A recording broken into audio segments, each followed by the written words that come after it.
desta noite, deste dia, e nessa madrugada vamos fazer a obra, eu, missionário José e o evangelista Romualdo, ali na favela dos Coelhos, para uma grande missão, que é correr atrás das almas. Você que está aí do outro lado, venha também até fazer esta obra, porque Jesus, ele constituiu cada um de nós para ser missionários. E você que está aí do outro lado, não deixe as almas perecer.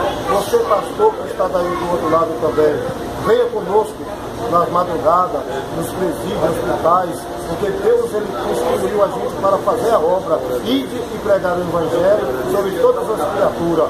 Ele escolheu a gente para não ficar em quatro paredes, nem sentado em cadeiras, nem estar na frente ali do trabalho como se fosse ninguém. Aleluia! Eu e você, nesta madrugada, para fazer a obra de Deus. Levanta a tua cabeça, você que está aí, não deixe as almas perecer, porque naquele grande dia, Deus vai pegar você e vai prestar conta.